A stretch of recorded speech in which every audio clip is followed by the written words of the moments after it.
సూర్యాపేట జిల్లాలో ఘోరం వెలుగు చూసింది. గర్భసంచికి బదులు లివర్ ని కత్తిరించాడు ఓ డాక్టర్. దీంతో పేషెంట్ అరుణ అపస్మారక స్థితిలోకి వెళ్లిపోయింది.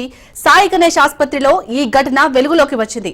అయితే గుట్టు చప్పుడు కాకుండా వారం రోజులుగా రోగి అరుణకు యశోద ఆసుపత్రిలో చికిత్స కొనసాగిస్తున్నారు. ఈ క్రమంలోనే చికిత్స పొందుతూ పేషెంట్ అరుణ మృతి చెందింది. మరోవైపు సాయి గణేష్ ఆసుపత్రిలో నకిలీ వైద్యులు ఉన్నట్లు ఐఎంఏ సభ్యులు తేల్చారు. ఇందుకు సంబంధించి తెలంగాణ వైద్య ఆరోగ్య శాఖకు నివేదికను కూడా సమర్పించారు. ఆసుపత్రిని సీజ్ చేయాలంటూ బాధితులు డిమాండ్ చేస్తున్నారు.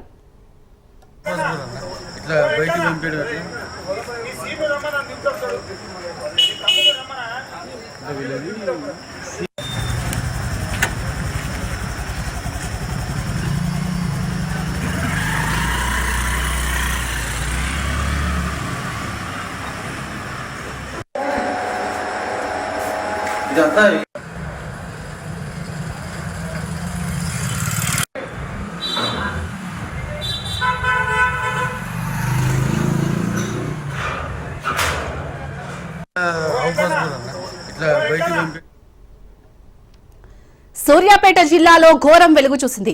గర్భసంచికి బదులు లివర్ ని కత్తిరించాడు ఓ డాక్టర్. దీంతో పేషెంట్ అరుణ అపస్మారక స్థితిలోకి వెళ్లిపోయింది. సాయి గణేష్ ఆసుపత్రిలో ఈ ఘటన వెలుగులోకి వచ్చింది.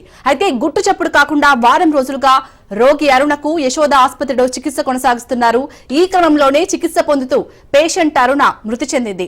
మరోవైపు సాయి గణేష్ ఆసుపత్రిలో నకిలీ వైద్యులు ఉన్నట్లు ఐఎంఏ సభ్యులు తేల్చారు. ఇందుకు సంబంధించి తెలంగాణ వైద్య ఆరోగ్య శాఖకు కూడా నివేదికను సమర్పించింది. ఆసుపత్రిని సీజ్ చేయాలంటూ బాధితులు డిమాండ్ చేస్తున్నారు. ఇక దీనిపై పూర్తి డీటెయిల్స్ మా ప్రతినిధి పుల్లారావు అందిస్తారు.